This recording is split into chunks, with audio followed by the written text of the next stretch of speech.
Hello, folks. It's Monday. Matty and I are here. That must mean it's Let's Talk Sport and it's F1.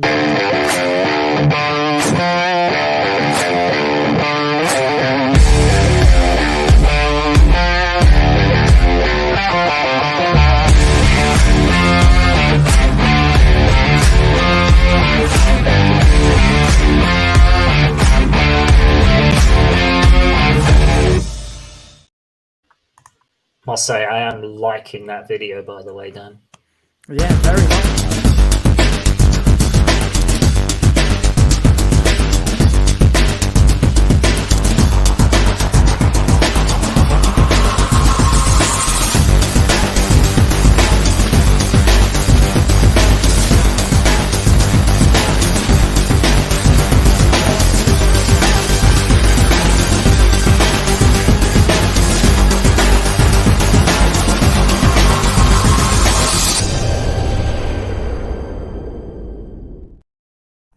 See, now you could say how nice that video was.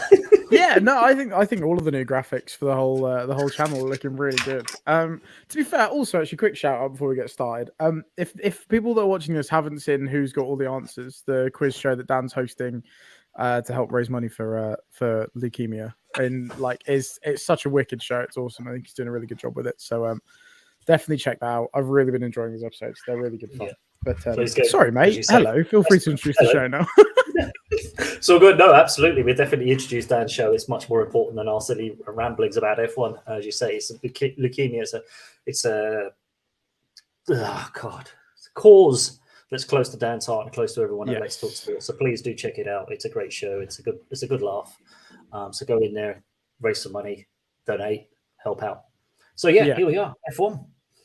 Yeah, Jeddah's coming up. Saudi Arabia. I'm excited, mate. I'm not gonna lie, right? I won't bother turning my laptop around, but literally on the other side of this, I've got the 2021 Saudi Arabia Grand Prix on right now, which obviously was at the height of that Hamilton-Verstappen battle. It was a pretty controversial Grand Prix. Then obviously very quickly afterwards, because it went from being like penultimate round to second round the next year. Exactly, it was December one year and then March the next year. Something was like, really strange turnaround. But yeah, how do you feel about this track? Because I know this is a track that it's either some people, I feel like you either love it or you hate it, and I know it's a Marmite track, isn't it? Really, there's no in between. It's either if your car's good at it, you'll love the track because it's super fast. Super fast. It's kind of like Monza in the desert, right? It's not that many corners. It's loads of straights. So yes, it's wiggly and bendy, but I think there's only like 12 official corners. I was going to say some of those are not corners. They're just like They're just like the car might maybe a 1 little inch of steering log or something in there, but it's just flat out pace. It's flat out speed. Do I like the track? I don't think so. I think it's too dangerous, the track, with the new cars. I think it's if it was a couple of iterations back, maybe, but when the cars weren't so downforce driven and the stuff. But the new cars, I think, just a rocket ships around there, and it is it's as I say, it's like Monza, but it's set up almost like Monaco with some of the walls and some of the really quite narrow sections, and I'm pretty sure somebody had a pretty hefty crash there. There's been a couple, hasn't there? I know. Literally, in the one that I'm watching, Schumacher's had that pretty violent crash during the race. That wasn't nice. I want to say probably. I think there was one last year, wasn't there? It's I'm sure Charles put it in a wall quite badly at practice or something. So I mean.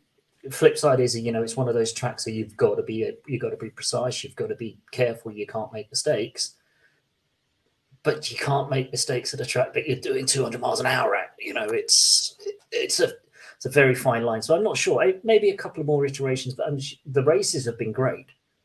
Yeah, this is one of the things I was going to say. I think when they first announced the track and did that whole virtual drive through of this is what it's going to look like, I thought, oh god, that looks horrendous, and it's just going to be faster Monaco. There's going to be no passing or whatever.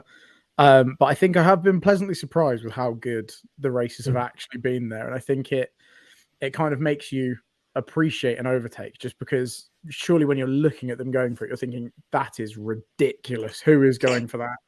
So it really makes you appreciate a move in Saudi Arabia, I think, because my God, some of They've got to put the effort in, haven't they? I do think not envy them doing that. Yeah, my God. last year was great because it was that nip and tuck between Charles and Verstappen, wasn't it? And it was incredible. Whoever got the overtake done at the right point because of the DRS lines, and they were swapping that back and forth, and it was brilliant. So the drivers, it made the drivers think rather than just hammering it DRS and overtake. I think they realised that wasn't working, and they had to kind of wait for the overtake and choose when to pass. Yeah, the games of DRS chicken were pretty fun. Because that's not something that really happens at like any other circuit either, right? Like any other circuit, you just want to get the move done and carry on. Whereas I feel like this almost kind of introduced a bit of an interesting technique where maybe I'm faster than you, but I'm going to wait. Now I'll overtake. Yeah, exactly. It adds another little element. I think obviously if every race was like that, then you'd obviously be asking questions. But I think because it's only this one time on the calendar it really happens, I think it just adds quite a fun extra little element, I think. And probably with how ridiculous Red Bull are looking, we might need some silliness like that to kind of even things out a bit. Something just to kind of get close to them and think for the first 10 laps before they just if anything's still within a second by the time the DRS zone opens, to be fair, that's going to be a problem. They do look like, I mean, based on last couple of weeks ago at Bahrain, they do look head and shoulders above. I can't imagine anyone being in DRS unless they've gone wrong at the start, and Alonso's in second after jumping the second Red Bull of Perez. But, I think that's the weird thing. Like, if you'd have told anyone at the start of this season that we'd be relying on Aston Martin to make things tasty, like you'd have absolutely laughed at people. I think obviously Mercedes are going through some stuff right now. We'll come to that in a second. Yeah, Fred Vasseur seems like pretty upbeat, but I know they lost one of their quite senior technical guys, right? I think he's gone on gardening leave. He's gone on gardening leave, and then he's going to McLaren. Apparently, something Sanchez, I think. That seems like more unrest in a team that was already going through some stuff. So it's more Ferrari doing Ferrari things again, isn't it? It seems like, wouldn't you have got your team sorted out before the first race? Not kind of in you'd hope so. Race. Not after one round in to lose a chief technical guy. That seems worrying. And I think he's a chief technical or chief aerodynamicist as well. I think he's. I was going to say I think he was in charge of like the concept for the entire car, which is a scary person to lose. Yeah, especially, and then he's going to go to McLaren because there's no history of Ferrari and McLaren technical information passing between those teams at all, is there? No, that's true. That makes that interesting. Ooh, buddy. See that, is it? But I guess that means that they covered that by sending him on gardening leave for long enough. Exactly, they've at least covered themselves for like a bit. Yeah, he's gone on leave for a while. But he still knows everything about your car. I was going to say there's only so long you can hold off that information getting out for. That's going to be tough. I can't believe I'm saying it, but come on, Aston Martin, let's go. Let's go, Aston Martin, and with Lance Stroll having 10 more days of, I don't know, miraculous recovery time. Did you see his? I don't know if it was his Instagram or Autosport did an Instagram of him. It was literally like his whole recovery process. Yeah, I don't get it. I did not realize that. It was only when I saw that when you realized just how banged up he was, and he literally was walking around, couldn't move any fingers, couldn't move any thumb. It was like it wasn't just he fell off his bike. He had a proper. Yeah, it was bad. That was a proper prang. That was. I think to be fair, I'm the first person to criticize Lance Stroll, and I've probably given him more crap than he sometimes deserves. But I think if there's one thing you can't question, maybe after this, is you can tell how much being an F1 racer means to this guy. Like, I think before it's kind of come into question because it's like sometimes he just seems so miserable, and I guess with the opportunity of him getting fired, quite literally impossible. It does kind of raise some questions, but I think fair play to anyone who's willing to go through that to get themselves back into a car when, in theory, he could have just sat there and been like, do you know what, give Drogovic the first few races, I don't care. Give Felipe a race or two because this hurts a bit, but, he battled through it and got it and scored, with a good performance as well, So, who knows? I mean, if Fernando got third on that car, who knows what sort of fully fit Lance, who you've got to imagine had a bit more time in that car than Fernando. He had last year as well. So he potentially might be even stronger in Saudi. It could be the Aston's taken the fight to the Red Bull.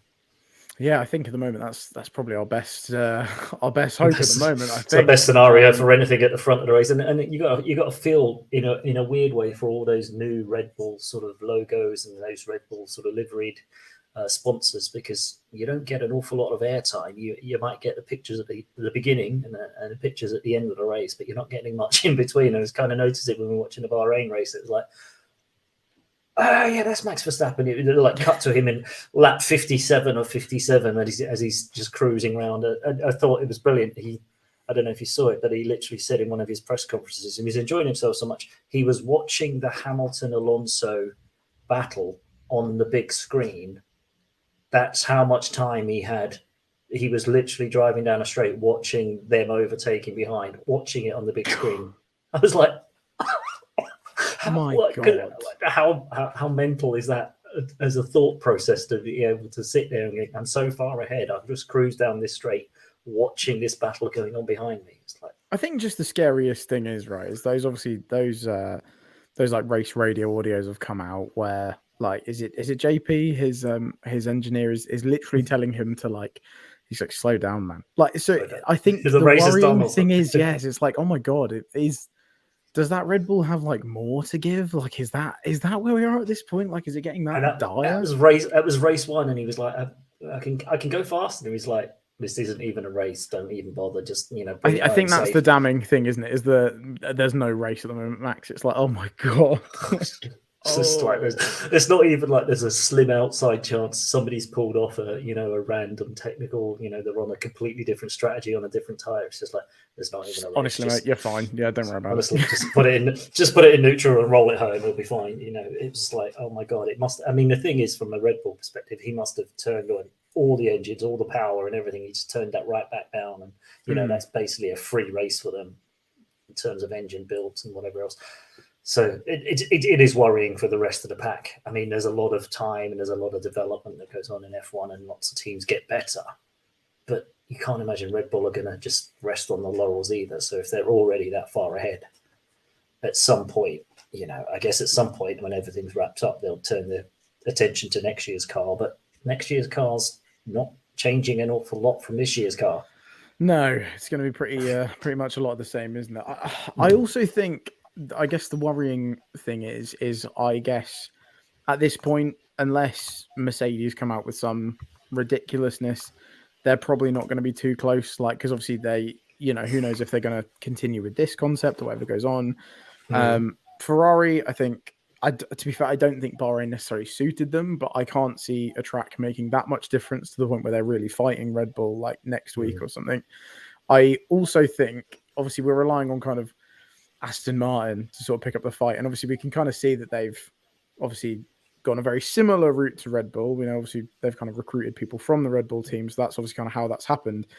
But I guess the problem is with like copying someone, if we're going to put it as that easy, there's obviously only so far you can go, and the people you're copying are always going to be one step ahead. So even if Aston Martin make it interesting, I don't know if they're ever going to be, fully like competing with them. Yeah, so I think obviously it's really hard to say only one race, but I think it's really tough to see anyone really giving Red Bull a fight at the moment, and like that's kind of a depressing outlook. But it is, like, but it's the reality, though, isn't it? It is. Yeah, they have the built a hell of a machine. I think that's you can't argue with it. They've built a hell of a car, and I think when I kind of looked at it and when I kind of went, oh, they've got a really good car, was in testing, and everyone was driving around with that high vis, flow vis paint stuff, and it was splattering up and down and all over the wings and everything else of the car.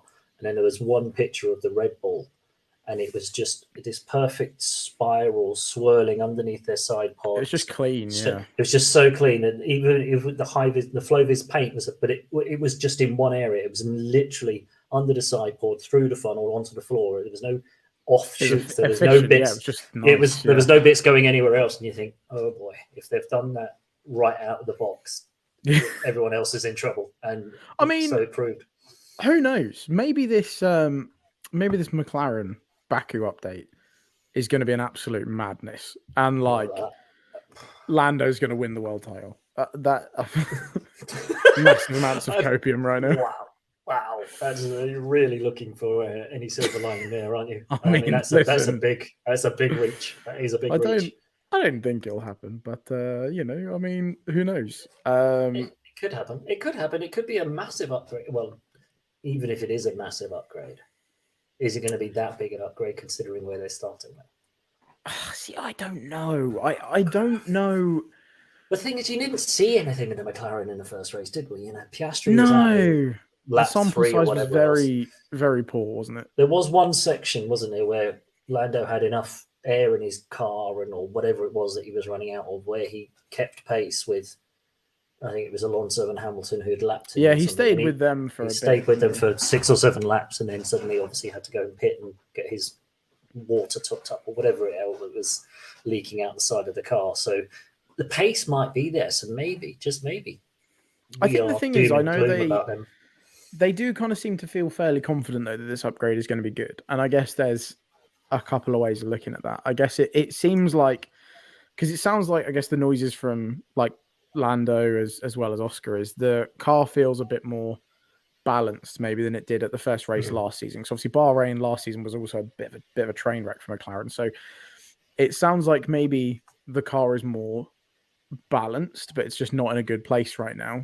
But so then I guess there's 2 ways of looking at it. Maybe hopefully this upgrade does make them really good and it, you know, just kind of clears up the things they're still not great at, but keeps the balance. But I suppose the worrying thing is if this massive upgrade comes in and it really sorts out what they're bad at, but then maybe making the car that much better throws off the balance that they've now found and then kind of throws them into another like tailspin porpoising all the way down every straight. It's scary because I think they've put so much on that upgrade as well that if it doesn't go wrong, you'd kind of have to feel like there might be a mini McLaren meltdown. it might be somebody might be on the phone getting Ron Dennis back saying, Ron, do you fancy coming in? There's a lot of confidence on that upgrade and like you know, fair, maybe it will do really well, but if it doesn't, is that like season over for McLaren already? Yeah. They're so far behind off of that midfield pack, aren't they? I mean, they thought they'd be in and about, and they've got 0 points and whatever else. It's a big kick in the teeth for that sort of thing. Obviously, I think, you know, from an Alpine McLaren battle that you want to see as well, that Alpine got a bit of a head start with Gasly managing to sneak some points. Obviously, Esteban's got all of his points racked up from his penalties, so he should be okay for the rest of the year. But that would be an interesting in terms of damage battle. Limitation, though, I suppose Alpine aren't that far ahead. Like, you know, that could have gone a lot worse considering how bad it was for McLaren. Yeah, but do you think McLaren thought they were in the fight with Aston? Because if they are, then they're in. Maybe. I guess that's probably the disappointing thing, right? Is obviously McLaren are this established outfit. Like, they've won championships. They know how to win races. And, like, I guess for them, it must be so annoying to see Aston Martin, who I guess in the grand scheme of things are a very upstart team who are kind of building all their new facilities and stuff, to all of a sudden see them make that big leap that McLaren kind of seemed like they were doing at the end of the last set of regulations. Yeah. And for them to now kind of almost seem like they're going backwards with Aston Martin going so far the other way, that's got to be so demoralising for them. Yeah, it's going to be a little bit galling because, as you say, that McLaren is a storied franchise and they've got the technical centre that they have. They pride themselves on all of that sort of, you know, engineering and whatever. And it's like they seem to have stalled, I suppose since Lewis left in a weird way. Yeah, Lewis probably. Lewis leaving seemed to, you know, when he left and went to Mercedes, everyone thought he's jumped ship too early. That's too soon. Why are you doing that? But just look at what's happened to McLaren subsequently. They've, you know, some pretty poor decisions with their engine makers. You know, how were they to know that they'd have a GP2 engine as it was so fondly called? But you know, they've not been a well-run outfit for a number of years, and they do seem to keep making, you know, fundamental errors. And you know, this car doesn't look. You'd have thought they'd have taken last year's car, improved it, and as you say, maybe they have, and they've got the balance right. But why? To me, I'm struggling with why are you waiting for Baku to bring all this update and upgrades? Because it's this car's not brand new. This car's not like you know, oh my god, tear up all the regulations. We've got to build a brand new car. It's take last year's car and tweak it a little bit it and find out what was the problem. You had enough races last year to work out what the problem in his car was. Why are you waiting till you get to Baku to bring what you would have assumed should have been one upgrade? Yeah, I guess the other problem is if McLaren keep doing this, they're kind of abysmal. Like, just because I see this kind of getting banded around a lot, and obviously, as yourself, someone who kind of follows McLaren quite closely, I'm just kind of interested to hear your opinion. I keep sort of hearing this rumbling debate now of, does Lando start to look elsewhere? Because obviously Lando is an incredible talent, and I think the amount that he's able to get out of that McLaren, like we said, when he was able to keep up with Lewis and Alonso by what looks like a car that really shouldn't have had any right doing that. I guess if McLaren keep making these mistakes, does Lando start to look elsewhere? Obviously, I know he's kind of signed a bit of a long-term contract with them. He's on a long deal, isn't he? Yeah, but yeah, from a driver's perspective, and contracts can be broken. That's not. That's other probably not teams. a problem. If another team who could offer him a race-winning car or a championship contending car came knocking, he's got to start thinking. He's got to. Formula One life cycles aren't long. No. Yes, he's. I know he's only 24. Oh god, yeah, he's still a child. I know he's only. He feels like he's older, but he has only. He is only like 21, 22. He just started really young, didn't he? Like not as young as Max, but very young. Yeah, so he's in that young. He's in that young sort of stable of Max, Charles, that age group, and I think it was Mika Hakkinen said he's got an equivalent talent level of those guys. He should be up there with winning the race. He's so quick, etc. And you do wonder, it's like another season of struggles and backmarking and things going wrong. Will he look at that contract and think it's kind of a bit more of a handcuff rather than something that to be lauded and enjoying? It's an interesting one, but then where would he go? Yeah, I guess that's the problem. I suppose that's the other thing. Unless Fernando's only there for a year at Aston, does he look at this? Was my thinking. Maybe if Fernando potentially makes way eventually, but obviously that would then, I guess, rely on waiting. Because he signed a multi-year deal. I'm assuming he's at least there next season as well. I guess maybe that second Red Bull seat, but I suppose from Lando's point of view, he's gonna know that he's gonna be second favorite, and like going into Max Verstappen's team just seems like, as long as you're happy to maybe pick up a few race wins, but kind of accept that you're not going to win the title, fine. But obviously for someone of Lando's caliber, that's probably not what he's going to want. Maybe Mercedes when Lewis hangs it up, but who knows? And then I think anything past that, a George Lando partnership could be quite something at Mercedes if Mercedes. I mean, they've had an all British lineup, like they've got it right now, so that's clearly not a problem.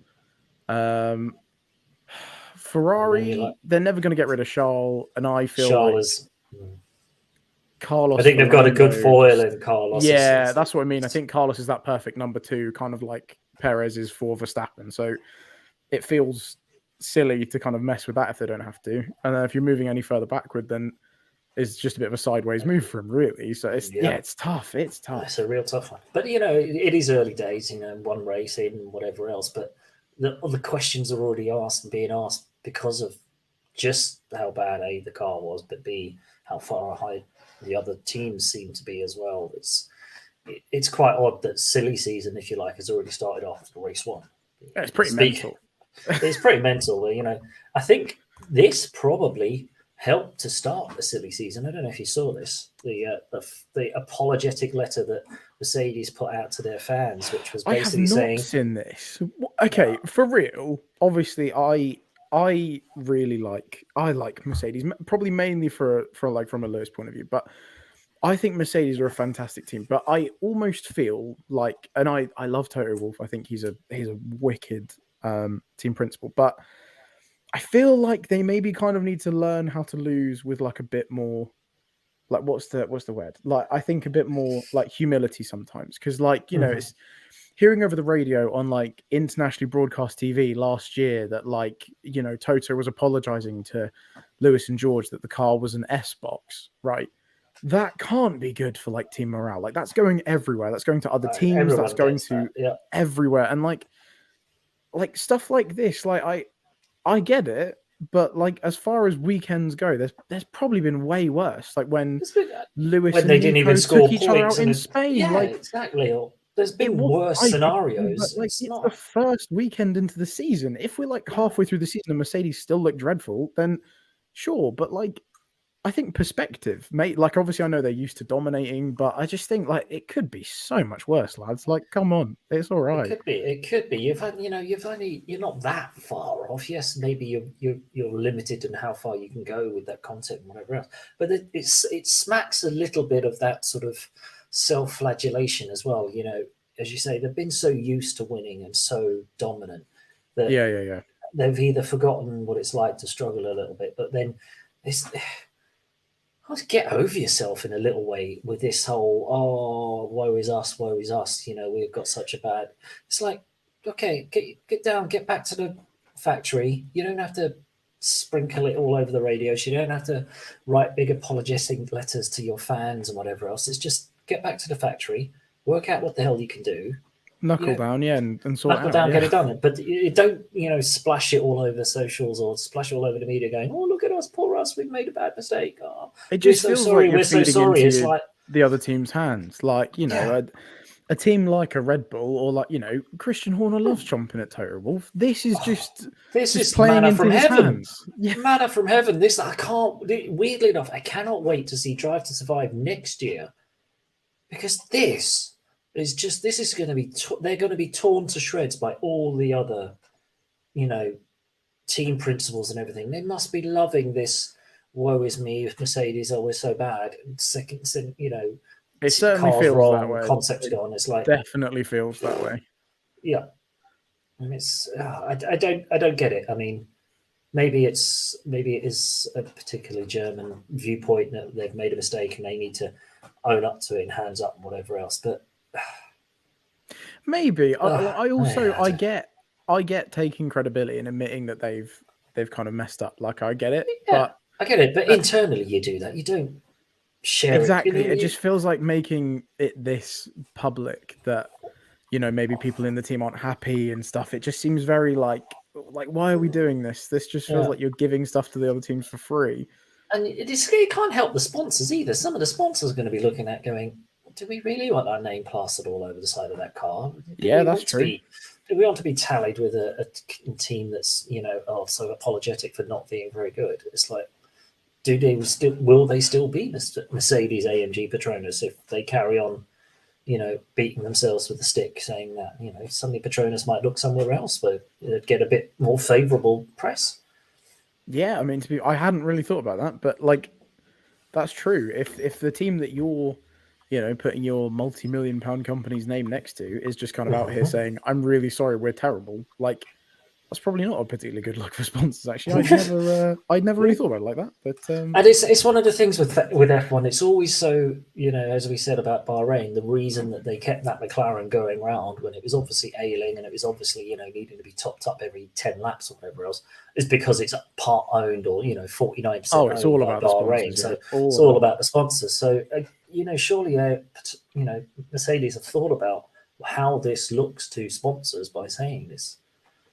Unless they've got the buy-in of their main sponsors. I guess, yeah, but then it just starts to get kind of murky, doesn't it? Like It's just like, oh yeah, we've told you, are you okay if we say all this? And they're like, yeah, sure.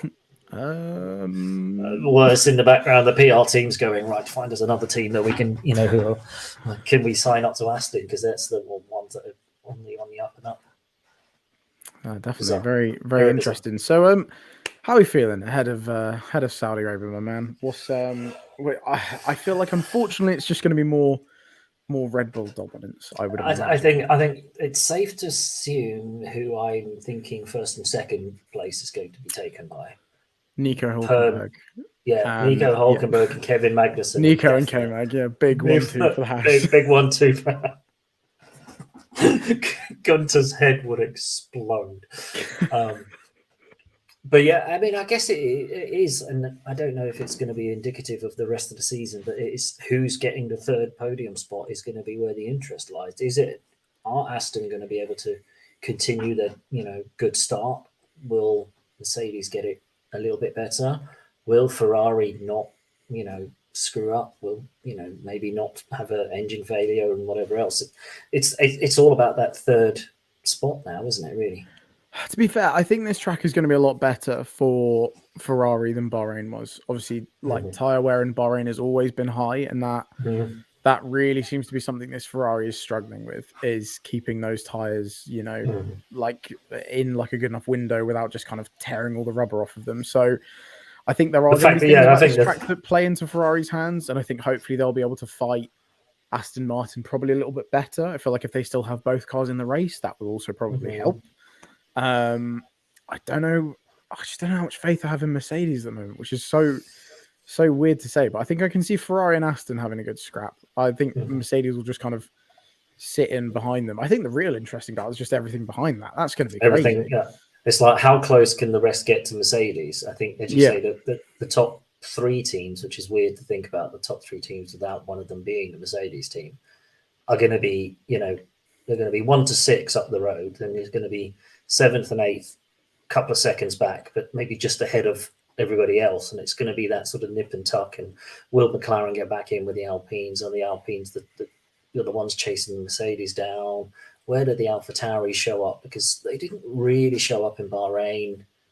No, I think Valtteri Bottas will probably just randomly sneak in the points. He always just kind of seems completely, almost totally forgot about him last time round as well. It's like, oh, there's Valtteri in 7th. He just kind of ends up in the top 10, like out of nowhere. Like you just won't see him all race, and then all of a sudden it's like, oh, he's picked up some doesn't overtake anybody. He just kind of rolls in, and you're like, oh, how's that work? I'm excited to see how Williams do. To be fair, I genuinely am actually quite excited about them this season, and I think probably since I have started watching F1, I think that's probably the first time I can actually say that. But I think the car doesn't necessarily seem spectacular, but it seems like it doesn't can do seem a job, bad, right? though. Yeah, exactly. Seem bad, which is last year's car seemed bad. Yeah, it wasn't good. Like they kind of got some points because Alex did some crazy things, but and loads of people on the whole, it wasn't great. Yeah, whereas obviously, kind of, I guess there were a couple of retirements, but it seemed like Alex Albon's result last week was mostly on merit, and even Logan Sargent did a pretty good job. So I mean, he was only 2 spots behind Alex, and then you think, and not that far behind, like a couple of seconds maybe, which I think from a debut, for it to be kind of undramatic and not be humiliated by your teammate, I think you'd take that as a pretty good debut, to be fair. Absolutely. It's one of the better debuts. It's certainly better than Piastri's debut, wasn't it? So, God, I do feel sorry for the guy, to be fair. That's unfortunate. I thought it was unfortunate, the Danny Rick memes that were flying around going, oh, look, another Australian at McLaren getting hassles. And he's sitting there being paid not to drive the car, being paid not to drive the car, sitting there in his Red Bull house and thinking, back home and watching that. But anyway, so I say Jeddah, I mean, 1-2 for Red Bull, per many 1 or 4 for the third spot. I think you're right. I think having actual tarmac on the track rather than just granite or whatever it is. I was going to say it's a really rough surface in Bahrain, isn't it? It's bad. I think it's just concrete or something. They haven't tarmacked it because there's no point because of the sand. So they just untreated. So I think maybe the trials will be a little bit more kind and a little bit easier on the Ferrari and might allow them to be in the mix with the Astons. I don't think, as you said, I don't think there's anyone close to the Red Bulls right now. No, I'm going to go for it. I think I can see a Nando first 2 races. I think he's going to get a podium again, to be honest. Like, because I think even if the Ferraris look good, the team just feels so negative right now. Like it still feels like they got the miasma of last year, haven't they? Yeah, and like I get that probably is a big thing to get over. And then I also think, like, with Binotto leaving and Fred Vasseur coming in, that's probably caused like more instability. Obviously now some of their technical guys are leaving. Like it just feels fragile. It feels fragile. Yeah. Like that thing is, it just and it felt like that when Charles retired. It felt like the air just went out of the whole team. And like, even the way it was like they forgot that Carlos was there. It was like, oh no, it's like. And the way they were talking about Carlos as well, it was just like, okay, well, it was like halfway through, and it was like, yeah, Carlos isn't going to push. We're just happy for the podium. And it's like, like, lads, come on. I know. You literally, come on now. You can't just sit back and, as you say, 30 laps in and go, you're okay. We're not going to push this one. we'll keep to plan A and stick for that, and we'll see how it pans out. It's like every other team's listening in, going, well, they're there for the taking. I was going to say, you feel like, as soon as you relay that information to Fernando, what's his first thought when you think, all right, fine, let's go get him then. Let's go chase him down. Let's make a mistake. Let's force him into something. And it just was bizarre. It did seem like the air just went out the whole team when Charles retired. And it just feels like it just takes a couple of bad results or a couple of bad weekends early in the season, and that team might just start to unravel a bit and, not be, and ruin yet again another potentially good car. I think, like you said, I think they're still reeling very much from last year. And I also just feel like Aston Martin are just hungry. Like, they want it. Like, of course they do. They're an upcoming ambitious team. And I think of all the times to probably pounce on a should be like leading team that's clearly not at it. There's clearly some things going on beneath the surface there. Why not chase after them, rub it in, like, kick them while they're down. Aston Martin have the momentum. Like, I just can't see. I think even if Ferrari have a good weekend like that, the Aston Martin just seems better, and I think Fernando's hungrier than ever right now. I mean, for Aston's point of view, as you say, just grab what you can right now, and then first 3-4 races before this raft of upgrades start to appear on all these other cars, and maybe they just don't let them recover. Like, right? Kick them while they're down. Kick them while they're down. Get your foot on the throat and just keep going, and haul those points in, because at the end of the year, if everybody catches up, if you've managed to kind of grab your points now, you're going to make millions at the end of the year, because as we know in Formula One, every point gets you stupid amounts of money towards the end of the year. Yeah. It's huge. So good luck to them, because they need the money, because they are on the up. As you say, they're building like huge new complex. Yeah, they're investing a hell of a lot of money. Yeah, there's a lot of money going in there. So which is nice to see, because the Minardi, were they the Minardi team? I believe so. There's obviously so many takeovers and stuff, isn't there? But yes, I believe you're correct. I think they're Minardi. They know obviously a number of different, and Racing Point and whatever else. But yeah, fair play to them. Go and get what you can while everyone else is scrabbling around in the dirt trying to find their, the ideas and whatever else. But yeah, the Ferrari worry me. They just seem like a team that's teetering, and either need a couple of really strong weekends to get their confidence back, or the other side is if they get a couple of bad results, a couple of bad reliability issues, or God forbid they screw a strategy up when they have a chance of winning a race. That's probably the worst thing that could happen to Ferrari right now. That they just feel very Max and Sergio somehow clip a wall and take each other out, or something bizarre goes on, and the race is there for Ferrari to win, and strategically they stick to plan A and put the wrong tires on and allow somebody to get in there or whatever else. You just be like, that would be like a nail in the coffin for that team for this year, I think. Yeah, I can see that. I think it feels weird, and I think at the time I almost kind of understood him leaving, but I feel like now I just kind of feel like they probably should have stuck with Binotto. I feel like the one thing that Ferrari needs right now is stability. And sure, there were some messed up things, but I don't think it's just as simple as like a football team where you get rid of the manager, bring a new manager in, new manager bounce, happy days. Like, there was obviously a set structure under Binotto, and expecting Fred to come in and just instantly change everything, like, obviously that's not going to happen. And they didn't really give him a long time either, did they? No, Ferrari have been kind of chopping and changing team principles like nobody's business, haven't they? And I think, like, if you look at it in like, who are the only teams that have won a championship in the last like 10 years? It's been Mercedes and it's been Red Bull. And what have they had? Consistency. Like, even when Red Bull went from being right at the top to, oh God, regulation changes, Mercedes are dominating, they stuck with Christian Horner, and look at them now. They are incredible. Like, I think of all the things I think Ferrari really need, I just think stability is one of them. And sure, if they're going to keep Fred Vasseur in there for the next 5, maybe 10 years or however long, then fine. It doesn't look like his health will no, it just feels like they seem very quick. It also to pull seems the like trigger. Yeah, and they also seem quick to pull the trigger, but when they get somebody new in, they always seem to have been at the system and been through whatever else, and they're not young guys like Christian Horner and Toto Wolff. They're often been 50s, 60s or whatever else. They've been through the Ferrari system, and they've been head of motorsport or head of European, and it's like, But are they racers? Are they? Have they come through? Have they got that sort of young racer mentality? You look at some of the other guys. As you say, Toto Wolff raced cars for. He wasn't great at it, but he had racing.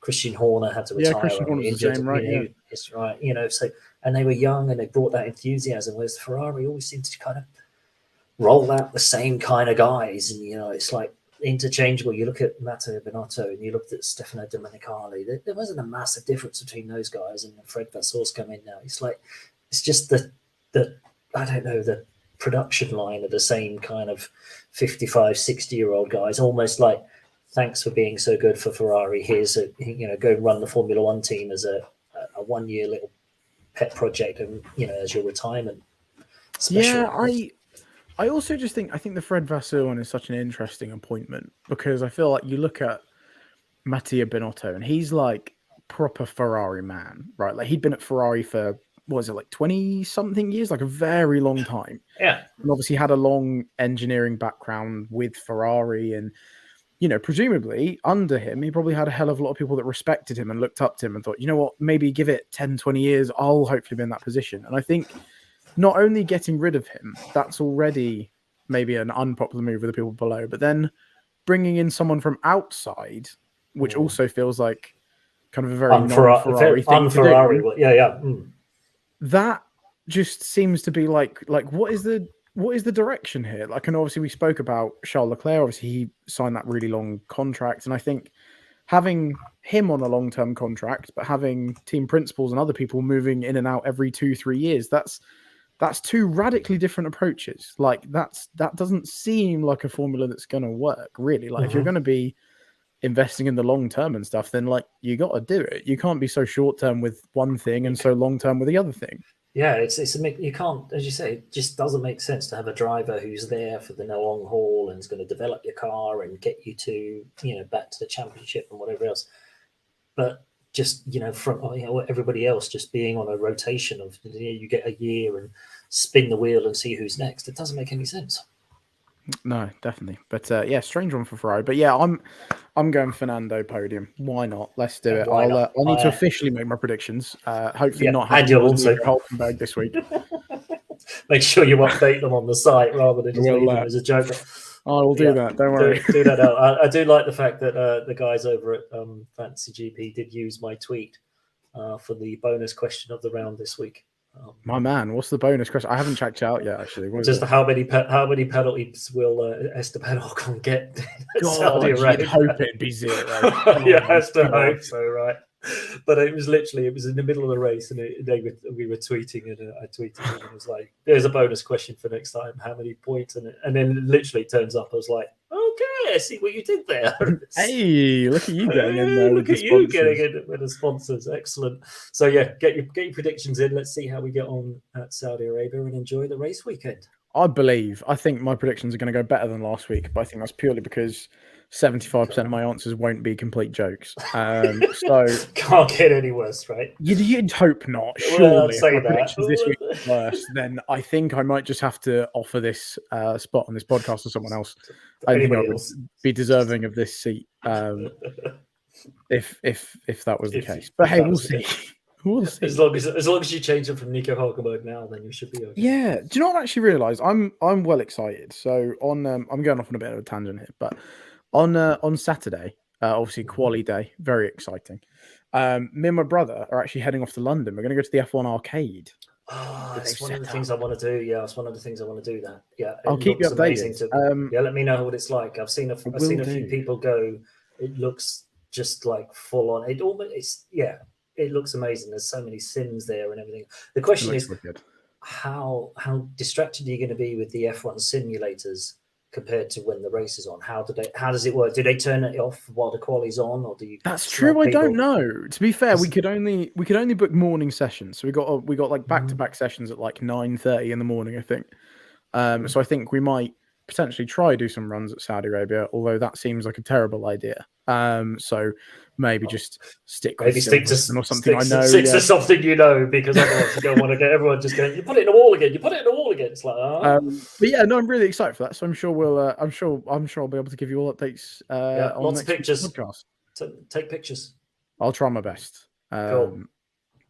But yeah, man, Sounds I like think sounds that's like a about it. blast. I'm excited. I'm excited it's race week. I think, like we've said before, I feel like this season is going to be fun to watch. I think if you just pay more attention to, I think that midfield battle is going to be wicked. I think seeing what Aston Martin do compared to the kind of other big teams is going to be interesting. I think as long as you're not overly fussed about the winner of the race, or if you're a Red Bull fan, this is probably If going to be you're a a wicked Max and season. Red Bull fan, this is going to be a great season. You're going to love it. It's going to be orange all Enjoy, the way, isn't it? make the Enjoy most of it it. because Because I mean, absolutely. we've had Lewis years. Just enjoy it. Enjoy seeing Max win 23 races a year. And like, I don't even want that to be salty. If he does it, good job. You guys made Good a job. wicked car. Yeah, Like, fair play. absolutely. Can't, yeah, and it's interesting though. It's reignited the age old is it the car, is it the driver thing again though, hasn't it? Because Max in this car is just unstoppable. But then, would anybody in that car be as unstoppable? But then Yeah, you because I look at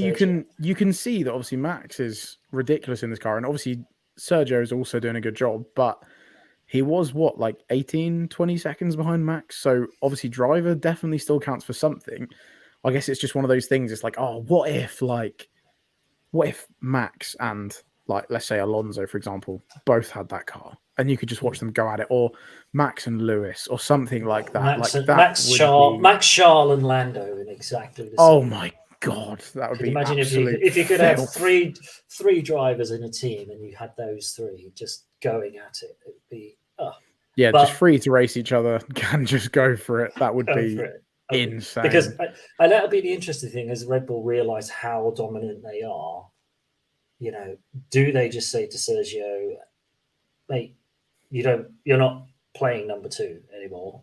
You and Max are, head and shoulders above everybody else. Nobody's got a chance of getting anywhere close to us. Why don't you see if you can get the championship off of him and actually let those two race properly? Because That would be it never interesting. feels like they do they? It always feels No. like Sergio plays the rear gunner. Don't push Yeah, too hard or he whatever knows his else. role. It always feels like that. Yeah. I'll tell you what, actually, interesting question then. Because obviously in the like 2021 season, right, there were some rules that were changed, and it's obviously widely believed they were changed to stop Mercedes being so dominant for the last couple of years, whatever. And obviously it Mhm. worked. We got a great title fight, etc. etc.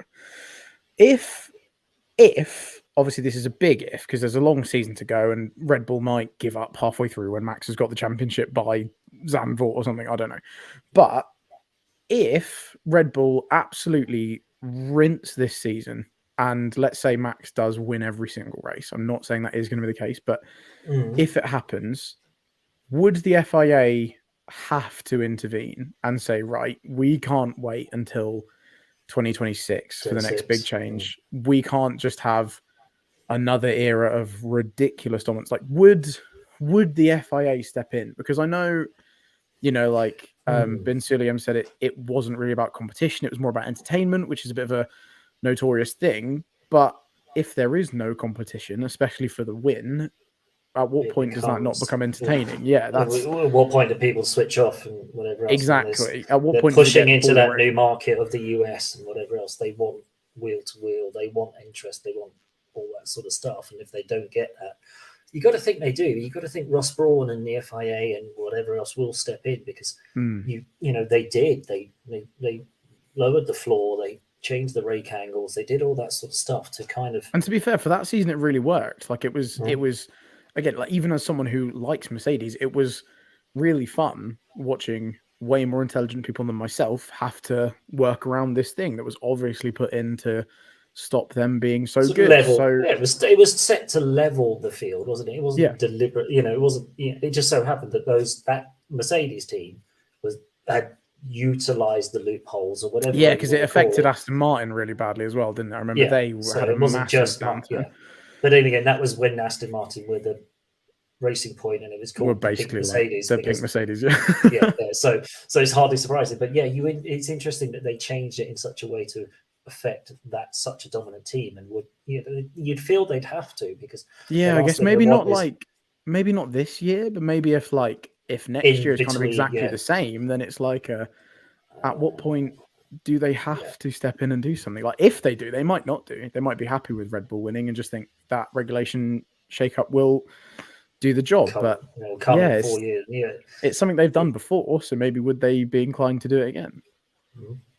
just in the spirit of entertainment or keeping people occupied and keeping people turned on, because it's a 23 race season when you know who's going to be first and second.